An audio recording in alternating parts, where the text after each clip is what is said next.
Hello everyone. So today I want to share something with you that I find really useful when I'm in places like this. I'm in the food court of a shopping center. You can see IKEA right to the side.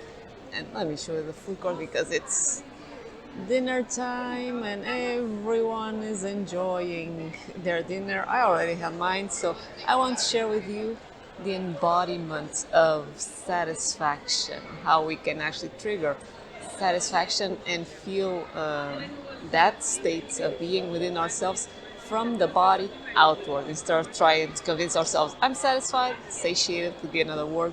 We can trigger it from the body outward, and we'll talk more about it, why it's important, and other ways that it can actually be used.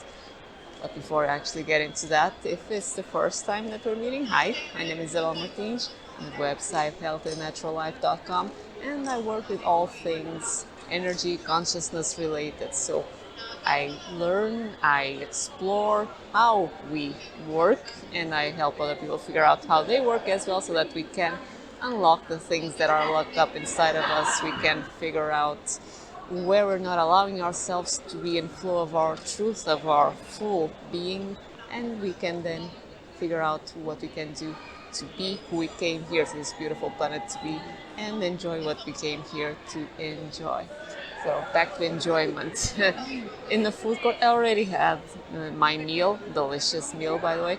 But walking around in a food court, in a beautiful place like this, you are tempted, sometimes beyond belief. So I can walk across IKEA, for example, and smell the smell of freshly baked cinnamon rolls. But even more so than that, I can go around the court, the food court, and smell. I'm salivating. Smell freshly baked goods. Go around the corner and smell waffles being freshly made, where you can actually smell the sugar burning on the top of the waffle, and you can just imagine the crunchiness of that freshly made waffle. Yeah, it's tempting. So I'm not hungry, but all of these external cues put me in a place of wanting, of craving, of discomfort. And with that, my mind starts going, I want that, I want that. And my body goes, oh, please, oh, don't. We already ate, we're already digesting what we ate. Just don't do that. Hence, the topic of today's video, because I've been putting it to the practice today, which is how do we trigger a sense of satisfaction from the body up. So I can tell from my mind as many times I don't want to eat that, I don't want to eat that, I'm not even hungry. It doesn't matter. The craving will still be there. So triggering the feeling of satiation in the body, that will be a powerful message to the mind that helps us settle down into it. So without further ado, let's do that, because I'm still smelling all the smells of delicious food coming at me. So how can we trigger satiation or satisfaction? It can be different for you, but a few things of the pointers that I'm going to suggest here might work for you as well. So first one, I bring a smile to my eyes, smile to my lips. Doesn't need to be a perceptible one, something internal. And this is something that I go at length in explaining on the video, the embodiment of appreciation. This is a really, really, really powerful practice for us to get into a state of being that will bring a lot of good things into our lives. So if you want, you can check that out, that video afterwards. I think it's one of the most brilliant techniques that I've shared. So first, cues for embodying and being in a felt state of satisfaction. For me, eyes smiling, slight smile to my lips. Second cue, I notice that when I'm in cravings, my energy moves up. It's like my center of gravity, it's in my shoulders and chest, and it's not where I want it to be. When I'm feeling satiated, it's like the center of gravity is down in my belly, in my pelvis, in my hips. So if I notice that I'm in that craving mode, smile eyes, smile to the lips, and feel my energetic center of gravity move from my chest all the way down, lower abdominal area and pelvis. So it's a sort of a settledness, and that takes me to the next cue. the sound. So for me, this works like a charm. It's to actually take a deep breath, and on the out breath, that sense of like a job well done type of or a more satiation, so related to food. So they sound slightly different, but both are cues, powerful cues for the entire nervous system of job well done or I'm satisfied. That right there, that usually changes my state. More, my belly is relaxed, lower belly especially, lower back feels relaxed as well. So it's part of the center of gravity being down, and it's almost like the energy opens down. So there's a relaxation there.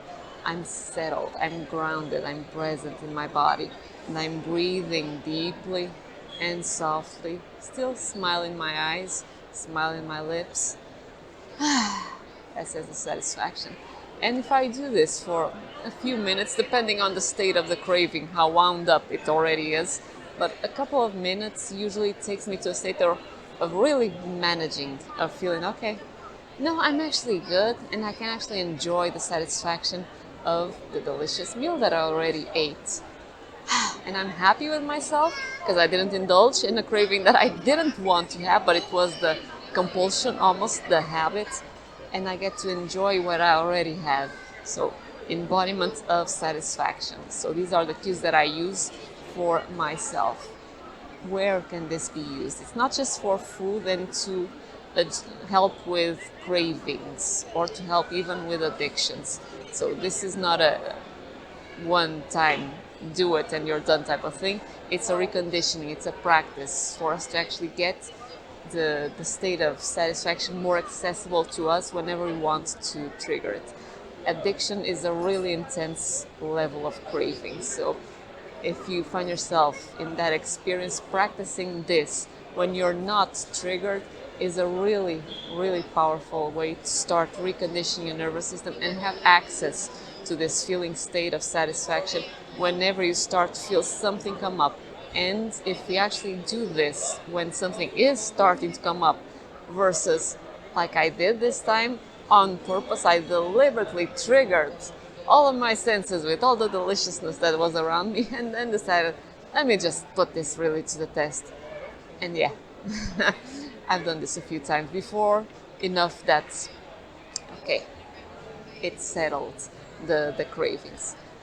But as I was saying, that food, addictions, cravings, it's a powerful tool that we can have in our toolbox. But it can also be used for other things. So if you are the type of person that feels that when you're doing something, there's a perfectionism that kicks in, that it's not good enough, I need to tweak with it a little bit more, and then some more, and then some more, and then some more. And it's that same type of energy, the dissatisfaction, so the opposite of satisfaction.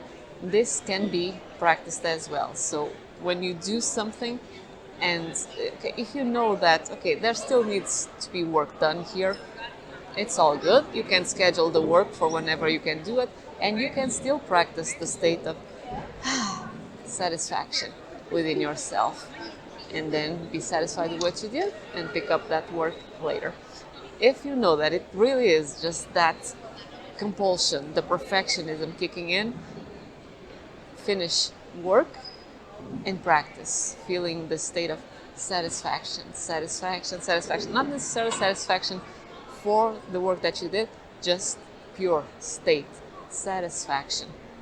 And then after a few minutes, see how you feel about what you did. It will start to change the perspective, because like Dr. Joe Dispenza says, we only think to the level of what we are feeling. So if we're already feeling dissatisfied, whatever we look at will go through the lens of dissatisfaction. So we'll think things through that filter. But if we condition our state, if we practice the state of satisfaction, and it's a lot easier in my experience to practice from the body outward than from the mind down. If we practice the state of satisfaction, then when we look at things around us, we'll have a different perspective. We'll be looking at our environment from that perspective of satisfaction, satiation. So this is something that can be practiced for many different uses. And actually, there might be a lot more uses that are not coming to me right now. So if you have any, do let me know. I would love to be able to practice this into even more little things throughout my day. And yeah, that's what I want to share with you today. I was such in a perfect environment, and although it might be a little bit loud in here because everyone is having dinner, enjoying it, I hope this was clear, that the message came across, and I hope that you do play with it, because again, this is a powerful practice to trigger the states that we want to live in from the body outward. That will influence our thought processes like that a lot faster than from the mind down. So again, hope you enjoyed it. Thank you for joining me here. Do let me know your thoughts, and I'll see you on the next video.